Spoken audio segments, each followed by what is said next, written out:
你是不是也经常因为最近睡眠越来越差，就开始在心里嘀咕，怀疑自己是不是身体哪里亮起了红灯，或者为了追求所谓的深度睡眠，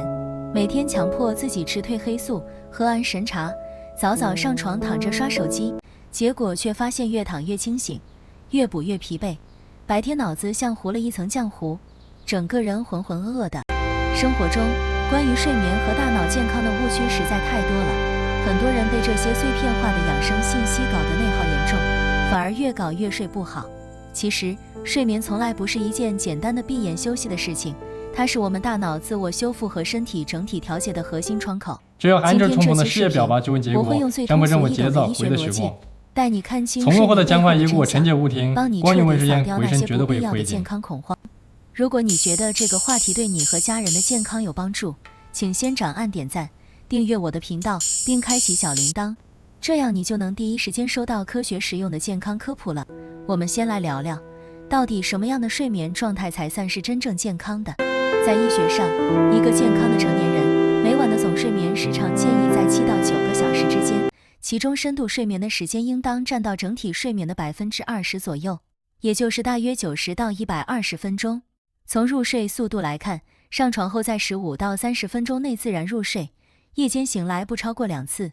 且每次醒来能在5分钟内重新入睡。早晨起床后感到头脑清晰，精力充沛，这才是最理想的健康睡眠状态。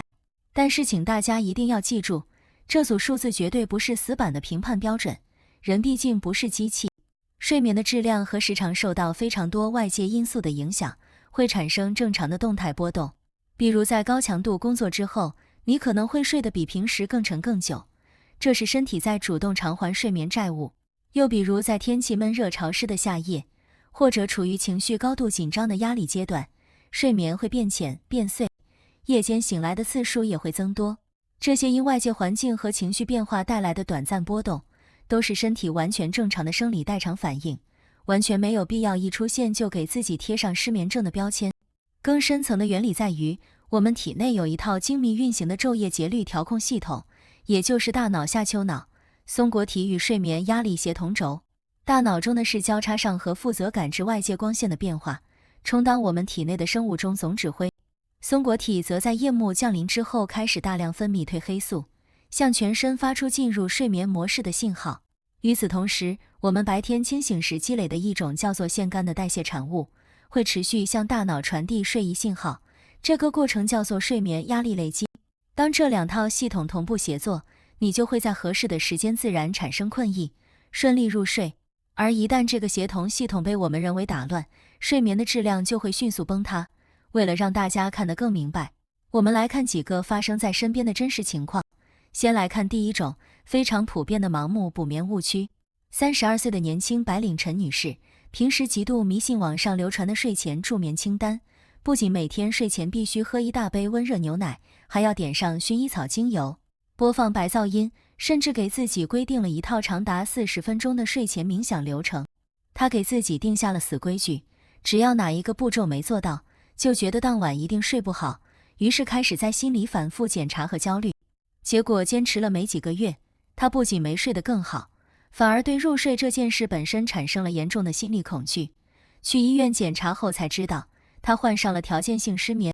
医生告诉她，过于复杂的睡前仪式反而把大脑训练的对这些外部条件产生了强烈依赖，一旦条件不满足，焦虑情绪就会直接激活大脑的觉醒系统，让她根本无法放松入睡。这就属于典型的把好端端的睡眠给仪式化搞垮了。其实人体本身就具备强大的自然入睡机制，越是刻意制造条件，反而越会干扰这个机制的正常运作。与此相反的，则是另一种同样极具破坏力的极端，那就是依赖药物强行入睡。38岁的程序员王先生，平时项目压力极大，连续几个月都在熬夜赶工，作息完全乱掉。他自是年轻，觉得靠着安眠药临时调节一下没什么大问题，于是开始长期服用助眠药物，有时候一晚上甚至加量吃。然而在最近一次常规体检中，王先生被查出记忆力和认知功能出现了明显下滑，肝功能也亮起了黄灯。这个结果让他大惊失色。医生严肃地告诉他，长期依赖药物入睡，虽然表面上延长了睡眠时间，但药物诱导的睡眠实际上大幅压缩了深度睡眠和快速眼动睡眠的比例，也就是说，他每晚看似睡了7-8个小时，大脑其实根本没有得到真正的修复和清理。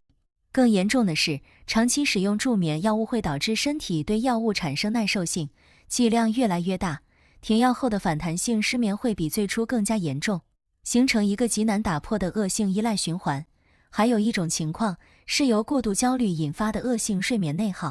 55岁的张阿姨因为平时比较关注健康资讯，听人说中老年人睡眠减少是大脑退化的前兆。有一次她发现自己连续几天只睡了6个小时，便立刻陷入了极度的恐慌。为了强行延长睡眠时长，她开始每天提前2-3个小时上床躺着，强迫自己闭眼，反复告诉自己必须睡着。结果这种强行的做法不仅没让她睡得更多，反而因为长时间躺在床上却睡不着，床和焦虑之间形成了强烈的负面条件反射，最终演变成了严重的慢性入睡困难，住进了医院的睡眠专科。另外一位45岁的刘先生则养成了每天中午必须补觉超过2小时的习惯，他觉得中午多睡一会儿能弥补前一晚的睡眠不足，久而久之，他的睡眠压力在傍晚就已经被大量消耗，到了真正该睡觉的夜间，腺苷积累量严重不足，大脑完全不产生困意，导致夜间入睡时间越推越晚，形成了严重的昼夜节律紊乱。这些例子都在提醒我们，不管是过度依赖仪式感，盲目用药强行入睡，还是因为焦虑而反复上床硬躺，过度依赖白天补觉，都在无形中伤害着我们精密的睡眠调控系统。既然睡眠质量需要维持在一个动态平衡中，那么当身体真正发出睡眠紊乱的求救信号时，我们又该如何准确识别呢？在医学上，有3种睡眠异常的隐蔽危险信号，是绝对不容忽视的。第一种信号是持续超过3周以上的入睡困难，具体表现为上床后超过30分钟仍然无法入睡，或者夜间频繁醒来超过3次，且总睡眠时间不足6个小时，并且白天出现明显的疲乏、注意力涣散、情绪低落等功能损害。如果排除了临时性的压力事件、时差调整或者环境改变等外部因素，这种状态依然持续存在，那往往不是单纯的压力大或者想太多，而是大脑的睡眠调控回路已经出现了功能性紊乱。它可能预示着广泛性焦虑障碍、抑郁症，或者是甲状腺功能亢进等系统性疾病在向你发出信号。特别需要注意的是，如果失眠同时伴随着莫名的心悸、体重骤降或者情绪极度低落，必须第一时间去医院做系统评估，因为这有可能是情绪障碍疾病的早期信号。第二种信号是白天极度嗜睡，坦白说，这其实比单纯的入睡困难更值得警惕。如果你每天晚上看似睡足了7-8个小时，白天却仍然困倦难忍，随时随地都能秒睡，甚至在开会、驾车等需要保持清醒的场合也无法控制困意，这可能意味着你的夜间睡眠质量存在严重问题，身体并没有真正得到休息。医学上最常见的原因是睡眠呼吸暂停综合征，也就是我们熟知的打呼噜。许多患者以为自己睡得很沉，睡得很香，实际上却在夜间每小时经历数十次呼吸中断，大脑持续处于缺氧状态，无法进入真正的修复性深度睡眠。长期如此，不仅记忆力和认知功能会持续下降，还会大幅增加高血压、心脑血管疾病的发病风险，危害程度远比人们想象的严重。第三种信号就是让很多人困扰已久的早醒问题。所谓早醒，是指比预期起床时间提前2小时以上自然醒来，之后完全无法重新入睡，并且醒后情绪低落，对任何事情都提不起兴趣。很多人会把这个问题归结为年纪大了，睡眠变浅，觉得熬一熬就过去了。但是在医学上，持续性的早醒是抑郁症非常典型的核心症状之一，被称为晨间低谷效应。如果你身边的家人或者自己出现了持续性的早醒，并且同时伴随着持续的情绪低落，对日常活动失去兴趣，自我评价极低等表现，一定要引起高度重视，及时寻求专业的心理和精神科医生的帮助，绝对不能简单的归结为睡眠浅或者上了年纪。既然我们已经看清了这些误区与隐患，那么在日常生活中，究竟该如何顺应大脑的生理节律，科学地养护我们的睡眠系统呢？在这里，我给大家分享3套实用的硬核操作方法，第一套方法是科学调节生物钟的光照锚定原则。我们每天清晨起床后，建议在30分钟内主动接受自然光照，哪怕只是拉开窗帘或者走到阳台站一会儿，时间保持在10到20分钟就足够了。这个行为的本质是用光信号给大脑使交叉上核发出一个清晰的白天开始的指令，同步锚定你全天的生物钟节律，让夜间褪黑素的分泌时间更加精准和规律。与此同时，在夜间睡前的2个小时内，建议将家中的灯光切换到暖色调的低亮度模式，严格控制手机、平板、电脑等蓝光设备的使用时间，因为蓝光会直接抑制松果体分泌褪黑素，让大脑误以为现在仍然是白天，从而推迟困意的产生。具体操作分3步：首先，晨起后立刻拉开所有窗帘，让自然光充满房间，或者直接到户外活动15分钟。其次，白天尽量多在自然光线下工作和活动，减少在全天候封闭人工照明环境中久坐的时间。最后，睡前2小时将手机调至夜间护眼模式，彻底关闭刺激性视频和社交媒体的推送，把这段时间留给阅读纸质书，做轻柔拉伸或者听舒缓音乐。第二套方法是彻底戒掉破坏睡眠压力的2个坏习惯。首先，绝对不要在白天进行超过30分钟的长时间补觉。如果真的有午休的需求，建议将时间严格控制在20到25分钟以内，并且在下午2点前结束，不要让白天的睡眠过度消耗夜间需要的睡眠压力。其次，一定要戒掉在床上做与睡眠无关的事情，比如长时间躺着刷手机，在床上工作或者吃东西。床和睡眠之间的条件反射连结是优质睡眠的核心基础，一旦这个连结被破坏，床就会从诱导困意的信号源变成触发焦虑的刺激源，让你越躺越清醒。第3套方法是构建支持大脑深度修复的系统性生活方式。在饮食方面，建议尽量减少咖啡因的摄入，咖啡、浓茶、可乐等饮品最好在下午2点以后彻底避免，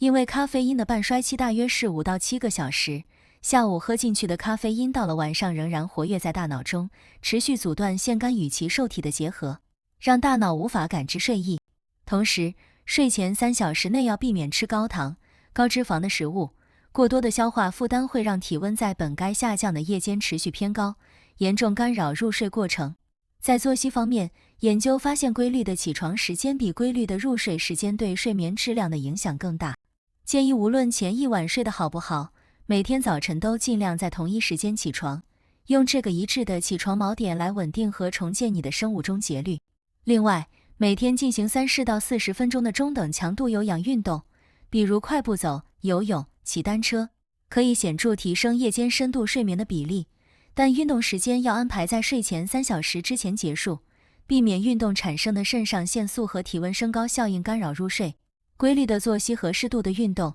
就是对大脑睡眠系统最深层、最持久的无形保护。其实，我们的身体是一个极其智慧的整体，睡眠就是它向我们传递健康状态的最直接窗口。对待睡眠这件事，我们既不需要因为偶尔1-2晚没睡好就过度焦虑，反复自我检查，也不能在身体长期发出睡眠紊乱的信号时选择视而不见，一味硬扛。顺应大脑的自然节律，养成科学的睡眠习惯，戒掉那些看起来在帮助睡眠却实际上在破坏睡眠的执念，才是对我们健康最通透、最长远的守护。希望今天这些分享能够帮你看清睡眠背后的秘密，让你重拾每一个清晨醒来时的轻盈感和饱满的精力。如果你愿意从今天起开始改善自己的睡眠习惯，不妨在评论区留下4个字：睡好每天。让我们一起用科学的方式好好爱护自己的大脑和身体。最后，再次提醒大家，如果喜欢我的内容，别忘了点赞订阅频道，并把它分享给你身边同样睡不好觉的朋友和家人。祝大家夜夜好眠，身体健康，生活顺心。我们下期视频再见。